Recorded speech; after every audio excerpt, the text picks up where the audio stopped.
I've really been wanting to have something on Bleeding Cool for a really long time. It's so awesome.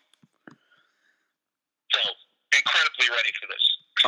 Awesome. And if you mind if I print that a little bit, we could always use the love for Bleeding Cool. Absolutely. All right, so first question, how did this project, Grayson Earth 1, all begin? Grayson Earth 1 began after I finished a web series that was winning a bunch of awards, but I used to make web series solely for the purpose to prove that I can make TV shows, and I kind of hoped to pitch them to studios one day. And I realized that the landscape had changed and that the internet had made it so that you can literally kind of put a number behind what a person was worth. So not just for me as a content creator, but for performers. Performers are now being cast based on how many Twitter followers they have, how many YouTube subscribers they have, Facebook likes, and I know so many wonderfully talented people that they kind of inspire the projects themselves. The lead actor for Grayson Earth 1, his name is Stephen McCain. He's a 2004 Olympian and a 9-year national team member for the United States in gymnastics. And he just reminded me a lot of Dick Grayson, the character. So, and then, changing it and making it quote unquote Earth 1, which just, I think today it means, in a different continuity than the main DC storylines. I did that because out of respect for the people who are doing the real stuff right now. I didn't want to just copy their stories. What I wanted to do was somehow make it my own and kind of tell a story that an avid comic book reader wouldn't be able to get ahead of. I even watched The Dark Knight, Batman Begins, Dark Knight Rises. All of those films, I was kind of able to pick the source material that they kind of, included. And although it was awesome, it also kind of bothered me because I had an idea of how things were going to go down. This show, no one has any idea how things are going to go down. So I think that's kind of cool. I agree.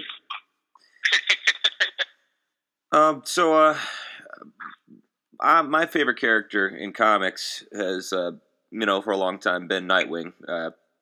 And I do the reviews for Grayson with the new series. And, I just think he's Batman's greatest victory. He's basically a Batman that's a little bit more of a human that we can relate to as readers. So, what is being a comic book fan other than, kind of this idea of being the best of yourself? So I definitely love his character, but I want to get to the point here. Why did you choose Dick Grayson for this reimagining? You could have chosen any character. Why Dick? Batman and Robin have such a storied history that, and I'm quite aware of it. Going back to the Golden Age, they've had some rough patches though. There were the people who tried to shut comic books down altogether.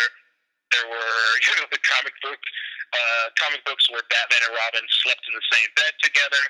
There's some blemishes about being a former child superhero that I kind of wanted to get a clean slate on. And for me, it was and once I realized I wanted a clean slate, but I still wanted to do something with this character, I had to figure out where in the timeline I would make the break. And there was just no better place, character-wise, to kind of split these timelines than the night of Dick Grayson's parents' death. I see the timeline as being perfectly in sync, except Bruce Wayne made one different decision. He decided to mind his own business that night, and he saw a child's parents die right in front of him. And then you're kind of set off on this whirlwind of events where this kid bounces from foster home to foster home in arguably a worse city than Gotham, which is Bloodhaven. And ends up being a part of a group of gypsy kids who kind of raised themselves and survived by any means necessary. And then you look at the flip side. That's just Dick's story. backstory and what he had to go through. If you think about what Dick Grayson means to Bruce, and then you get to see him at like age 50 or 58, 60 years old, without any influence from probably the brightest spot in his life. The only person who infuses a healthy sense of humor and a sense of responsibility to something other than the city. I think it just makes for an amazing character study of the both of them. And then somehow trying to put this broken mirror back together. I think it's an amazing, the writing I have done has been very engaging. The actors are really, really excited about it. And for me, it's like, it feels a little bit more real to disassemble these characters. Yeah, we all know what we like and love about these characters, but I can say as an avid comic book reader, I've never really had to earn Bruce Wayne being Batman, like a full-on Batman. I've never had to earn Dick Grayson being a full-on superhero either. They just kind of always embodied these characteristics. Somehow what I wanted to do is to make us earn it, to strip Dick Grayson down to just a pure, like, negative influence from his environment, and to see if he can still somehow become the Dick Grayson we know and love. So, very long-windedness. No, very good answer, sir. Very interesting. So it's kind of like Nightwing disassembled. Absolutely. 100%.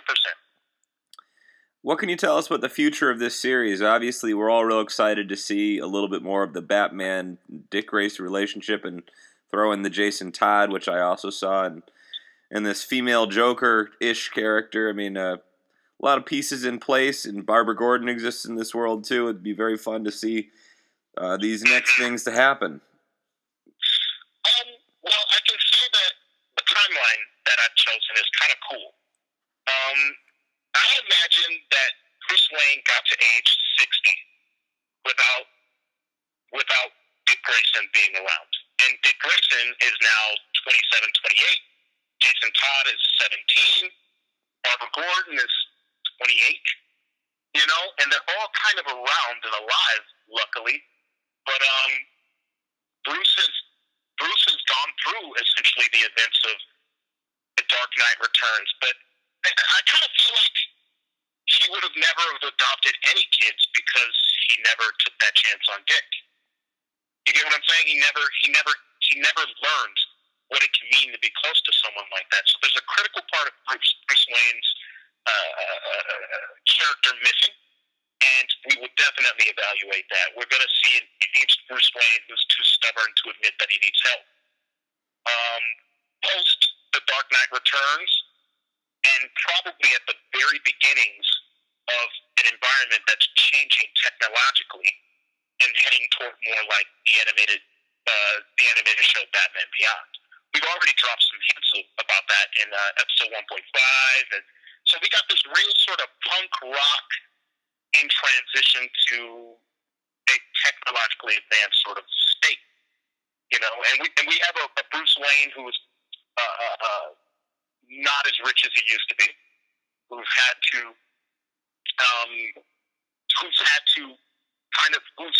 part of his company has been acquired by Eric Powers, and we get to evaluate that and see how that goes. We're going to definitely see more of a Bruce Wayne closer to that in Batman Beyond. Just very crotchety, very very ornery, but very still physical enough to do something himself. You see what I'm saying? Like, his ailments are slowing him down a bit, but he's still very much like a physical specimen. And I think on Dick Grayson's side, what we're going to see is a character. We get to definitely figure out where he's been and how he's come to be. Like, if Bruce Wayne didn't adopt him, who did? And I just love the idea of, like, all of these wonderful, because he does have a skill set. You know what I mean? He spent most of his life in the circus, and in a circus, I mean, you will come in contact with strong men. Obviously, he's one of the greatest acrobats in the world, and you also come in contact with people who are amazing at sleight of hand, which could be used for picking pockets and escape artists. So he has a skill set, and then we fill in that blank even more by having him come in contact with many, DC villains along the way. And as far as Jason Todd, his story is a little bit more straightforward. He's had to fend for himself as well too, and we just caught him at a point where he's being adopted by the wrong person. And I think that's kind of a theme for all of the Bat family. If Bruce Wayne didn't take him in, somebody less positive would. So I think we get to see, everybody's past come back to bite them. We get to see this family somehow try and put themselves together again, or together for the first time. And we also get to see a different take on Batman. His costume's completely different, and we'll be dropping some content for that in probably a month or so. Nightwing's costume is very different than anyone's ever seen, but still very much reminiscent of the old one. We've just made some really cool changes. Same thing with Jason. You get to see him in costume. There's so many characters that you'll bump into that have incredible meaning for a guy like you, such as, in the next episode, we got, a little cameo from, a 5-year-old Terry McGinnis. That is cool. Just the simple stuff like that, where if you're a fan and you keep your eyes open, you'll know everything that's going on. You'll see Tim Drake in there somewhere. Obviously, we already have Carrie Kelly and her storyline with trying to become a successful musician, but also trying not to get herself killed going through one of the most dangerous cities in America. What changes her mind and makes her want to be empowered physically and, be able to protect herself? And maybe it's Barbara Gordon that teaches her. Maybe instead of her becoming Robin for Bruce Wayne, she becomes Robin for whoever replaces Bruce Wayne. Because I think there's a poster that we did for Grayson Earth One. It was the first poster we ever put out, and it was a picture of Dick Grayson standing in an alley, and his shadow is that of Batman. We've never hid where we're going with the show, but we're moving in a direction where we're gonna, we have an old man who desperately needs to trust someone and desperately needs to move on with his life. Who's going to replace him? So there you go. All right, well, a very fascinating man, Hisonni. It's great to talk to somebody who's as interesting as their work. It's not always the case. Of course, some people are tired when you talk to them. So clearly, I got you at a creative moment. Maybe this is how you are. But one more question I wanted to ask, and it's a little bit insular, but what do you think about the Batgirling movement? The somewhat contemporary modernization of Batgirl, with that comic, and how all of DC is talking about, throwing on the hipster mustache to their line of books now that they're in LA.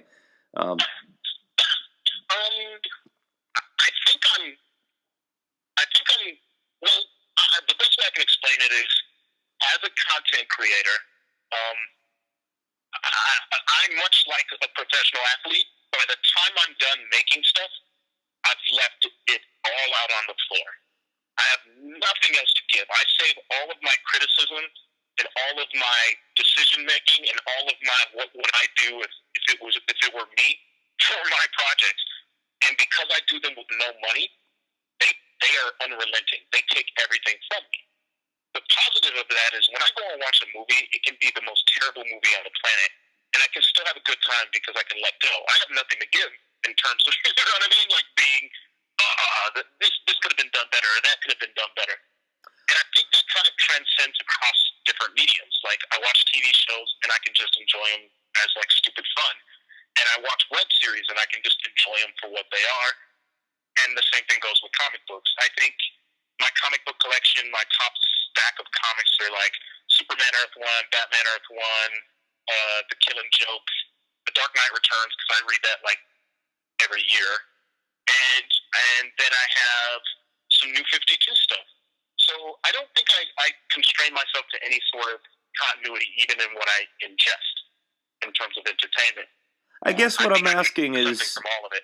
I get you. I guess what I'm asking is, do you like the notion that maybe comics are heading to a place where every 5 years they can or completely wipe the board. You can have a drug-addled African American, Superman one week, and then the next week you have, a punk rock, stoner version of Spider-Man, and you put these kids in, Nightwing could never smoke a cigarette and steal a gun after a show like he does in your thing, but maybe people can relate to that more. That I think I like it. I like it and I dislike it because, like, take like Kyle Higgins, for example. He's a wonderful writer. You get attached to his work. You know what I mean? Like, even I get attached to, and anything Frank Miller does, I get attached to. So when changes come, I have the same knee-jerk reaction as well. But then the artist in me kicks in, and I'm so open to different stories and different character flaws and arcs, and they all kind of enrich me. So I happen to say I lean way more toward I like it than I dislike it. And I think when it all comes down to it, I just don't know everything. I think I'm very aware of the fact that I haven't gotten to the point where I can be a self-proclaimed brilliant person yet. So, like, I don't really rush to judgment. And I think that's the key to just enjoying media altogether is, like, I see it and I take what I like and I forget immediately about the stuff I don't, which leaves me with nothing to criticize. It's all, like, positive and it's all, like, productive and it all helps me progress. That was a shitty answer, but it's so true. Oh no, you're a very positive person. I really like your spirit, sir. Well, so last question, because I've already got more than enough juice for a great article, and we got to save some space for the next one.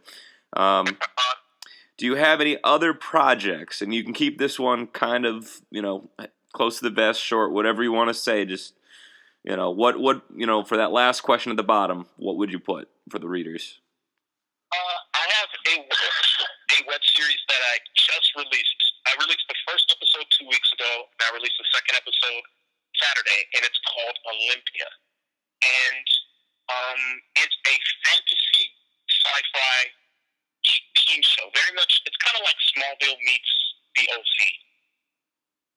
So you're an ambitious motherfucking dude. I'm sorry? You are an ambitious dude. On my YouTube channel, I have 5 shows. Green Lantern's on the way. We dropped the Green Lantern trailer, which plays before episode 1.5 of Grayson. And super positive about that. Like, the footage we have looks way better than anything I've ever done before. Olympia is a college-age, the storyline revolves around a group of kids in Olympia, California, which is a fictional city that just happen to be related to Greek gods, and they don't know it. You know what I mean? And their powers are just beginning to manifest themselves, and they have hopes and dreams, and they deal with typical teenage stuff. And for me, it's a stretch because the demographic for it is more of a female demographic, but people have been incredibly positive on YouTube. Episode 2 of Olympia has, I think, 311 likes and 1 dislike, and 37,000 views, and it's only been up for less than a week. So I'm really happy with that. And then on the 23rd of May, we dropped the first episode of our boxing web series called Fight Night Legacy. And our lead actor for that actually is also playing Jon Stewart in our Green Lantern series. So there's, I try to run my YouTube channel the way I would if it was a real TV network, and I'm trying to have as much programming as possible. And also, I plan on doing a Kickstarter in about a month or so from now. We dropped a season 1 trailer for Grayson, in which you get to see all the characters in their costumes. You get to see Batman, you get to see Superman, you get to see Green Lantern, you know what I mean? You get to see Red Hood. Everybody, you know what I mean? Like, you get to see them as they are in my show now, and then you get to see them transition to their final form, for lack of a better word. And then we'll launch the Kickstarter as well. And hopefully the fans support us enough for us to keep these shows going at least a little bit longer. Yeah, I would pick Olympia. What's the end game for you, Hisonni? I would love to become a television TV show creator. Like, I would love to be a showrunner slash director for like primetime television series, and ultimately, that would even just be one phase. Like, my goal would be to kind of get in, make a show that stays on the air for a little while, and use the money to build my own studio so I can crank out whatever I want. Whatever I want on my own, because I'm inspired by performers. And if there's anything that I know for certain, is that I'm surrounded by incredibly talented people, and they just keep pouring in. And Hollywood's closed door policy is it's shortchanging us all. You know what I mean? We don't get to see amazing writers and amazing directors and amazing cinematographers or performers at all, because their heart, they get shut out, and then they give up before we get a chance to see all this amazing work. I've been close to giving up myself. So I think it's very important for me to try to work my way up to TV, make a lot of money, and then create my own stuff a la Tyler Perry, but with content that is just accessible to everyone, not just any particular demographic.